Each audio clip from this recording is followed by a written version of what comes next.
ventral or anterior group of the muscles. Ventral or anterior group of the muscles. Right, please. Ventral group of the muscles presented by 2, sometimes 3 muscles. What does it mean? I will explain. Muscle number 1 we call musculus quadratus lumborum. Musculus quadratus lumborum. Muscle number 2 we call musculus psoas. Open the brackets and write, please, approximately in 45% of the cases, by deep groove, it is divided into 2 portions, psoas major and psoas minor muscles. Here it is not so good visible, it's much more better visible in this picture. Now 1 minute, look here please. This is real cadaver, and you can see its muscles, and this is musculus quadratus lumborum. It is, as you can see, starting from transverse processes of inferior 4 lumbar vertebrae, and muscular fibers come to the iliac crest and fused with the iliac crest. Let's say that is this muscle. It has quadrangular form. That's why we call it musculus quadratus lumborum. That's once again, starting from transverse processes and finishing inferiorly in the iliac crest. Second muscle, which you see in this picture, this one, we call the psoas muscle. You can see that it's not so good visible in this picture. Much more better it is visible in that picture. Look, this is psoas major muscle. First one, it is major one. Second one, it is minor one. And you can see deep groove, which is located between them. Let's say this is the minor, number 2. This is the major, number 1. Minor one located on the inner surface of the major one. By the way, it is the less useful muscle of the human body. Let's say it is very soft. Again, when you eat the steaks, internal portion of this muscle, it is the softest muscle. Let's say, remember please, it is muscle which is located inside to the vertebra, not outside of the vertebra. If all previous muscles in lumbar region, quadratus lumborum also, by the way, located out to the vertebra, this is located on the inner surface of the pelvis and inner surface of the vertebra. By the way, about this muscle after you also will speak, because this muscle descended to the lower extremity. And in lower extremity, you will see so-called iliopsoas muscle. It is connection between iliac muscle and psoas muscle. By subinguinal space, it is come to the femoral region. That's a continuation of this psoas after we will see in the lower extremity also. Now open the brackets and write, please. Both these muscles covered by endoabdominal fascia, or transverse fascia otherwise, which is covered inner surface of transverse abdominal muscle, and forms the capsules for both these mentioned muscles. Forms the capsules for both these mentioned muscles. Now write please, in the capsule of musculus quadratus lumborum, inside of the capsule of musculus quadratus lumborum, on the anterior surface of this muscle, we describe subcostal neurovascular bundle,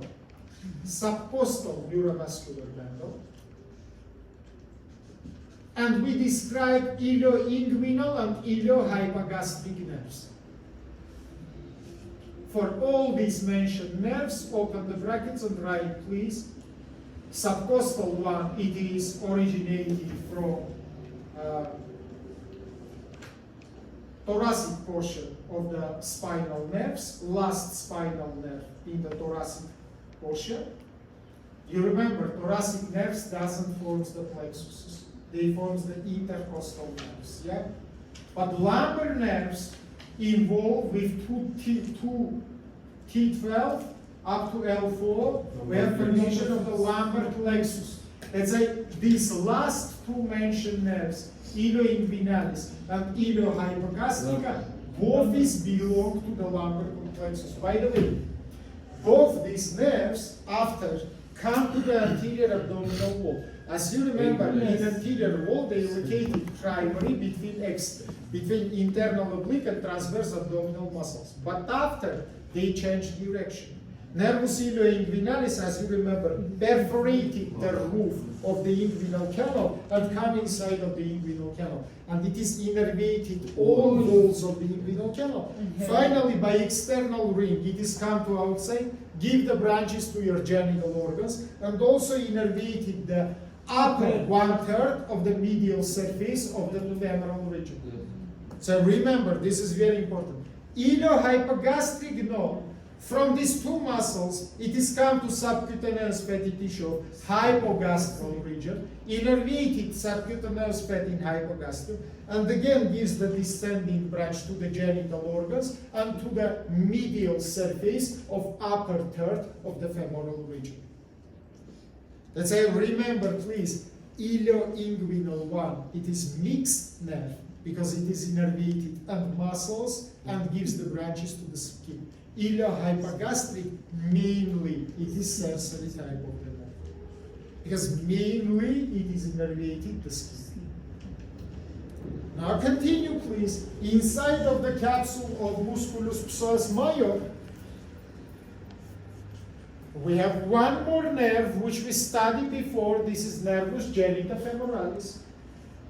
Genitofemoralis. And again, look guys, so simple now for you if you know previously studied material. Again, you can write it is from the lumbar plexus. Now, can you remind me, for example, Natasha, what do you remember about nervus genitofemoralis? In anterior abdominal wall, what about we speak about this nerve? It has branches to the lower extreme.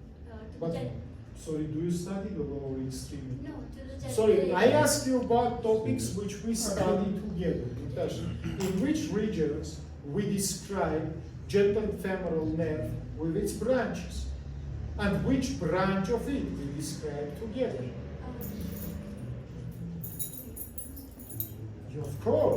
Of course, guys, this is all your exam questions. All your exam questions. No any answer. Matthew, maybe you? Psoas major muscle. Psoas major, now I teach you. I ask you where we see this nerve in anterior abdominal wall. In the inguinal canal, thank you very much, we see main nerve or branch of it. Which branch? Genital branch, thank you very much. Now tell me where it is located for females and where it is located for males. In the male's spermatocord and in the female's Just inside of the canal, Natasha. Thank you very much. Good answer. Let's say, remember please, in the level, it's greatly visible here, in the level of the psoas muscle, it is split into two branches. If you will come a little bit near the picture, you will see. One branch we call genital branch. It is go inside of the Langenbeck space. And by deep ring of inguinal canal, it is entered inside of the inguinal canal. For females, just into inguinal canal. For males, inside of the spermatocord. Second branch we didn't study. We will see in the lower extremity. Second big branch we call ramus femoralis, nervi genitofemoralis. It is passed, guys, between your inguinal canal, the inguinal ligament, sorry, and between your pubic bones. Iliac and pubic bones. Between your inguinal ligament and pelvic bones, we have subinguinal space. So remember, please, this is my inguinal ligament. Look everybody to me. This is my inguinal ligament.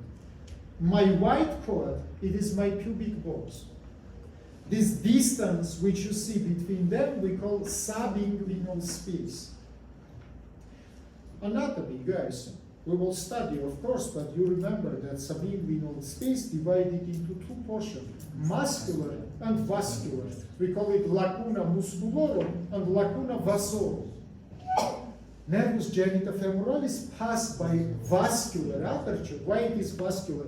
Because here we have femoral vessels, femoral artery, femoral vein, and it is passed exactly between them. And again it comes to upper third of the medial surface of the femoral region. That's why you can see now, guys, you prepare your knowledge for after studying lower extremity region. Now you see that the medial surface of upper third of your femoral region innervated by three nerves. Hypogastrica, inguinalis, and ramus femoralis, nervi genitofemoralis. That's why, guys, every time I tell you the same. You can make logical thinking in my subject only if you have the baggage of the knowledge. This is true for all science. You must have the knowledge to make the logical conclusions. Otherwise, it is impossible. Do you understand it or not? That's a lumbar region. We approximately finished. Now write, please, arterial supplement of innervation of the lumbar region. Arteries, it is 4 pairs of the lumbar arteries, which is originated from abdominal aorta, and which is the pair branches of abdominal aorta. We need attention, guys. Abdominal aorta, as you remember, gives single branches and pair branches. Single branches we studied before. Truncus soleatus, superior mesenteric artery, inferior mesenteric. Now we come to the pair branches, which is goes on the right and in the left. You know, it is the, for example, renal arteries. It is the lumbar arteries. It is the suprarenal branches, which can be from renal or exactly from aorta abdominalis. This is the double branches. Let's say 4 pairs of these lumbar arteries, we need attention to it, originated for aorta abdominalis, and they pass between internal oblique and transverse abdominal muscle. Between these muscles, they come to the anterior abdominal wall also. You remember, this is the vessels which is supplied under anterior abdominal wall. Now about venous drainage, vice versa, now 4 pair veins, which we call lumbar veins, collecting all blood from this region, anterior wall, posterior wall, and finally draining to the inferior column. What is important, guys? They gives the ascending lumbar veins, otherwise much more better, ascending lumbar veins drain inside of them, and they connect it to upwards, and they forms the vena azygos and hemiazygos. This is the veins which is located in posterior mediastinum we study, and which is drained intercostal veins. As you remember, yeah? In right side we have azygos, and left side 2 veins, hemiazygos and hemiazygos accessorius. 6 superior drain into hemiazygos, inferior hemiazygos accessorius, or vice versa. Idea is understandable for you. Innervation, it is mainly the branches of the lumbar plexus. It is muscular branches and sensory branches of lumbar plexus. That's all. That's a lumbar region we study together. My time is very short. That's why, of course, I will not start the retroperitoneal space because I will check now attendance, and after 2 minutes my lecture will be finished. That's a retroperitoneal space.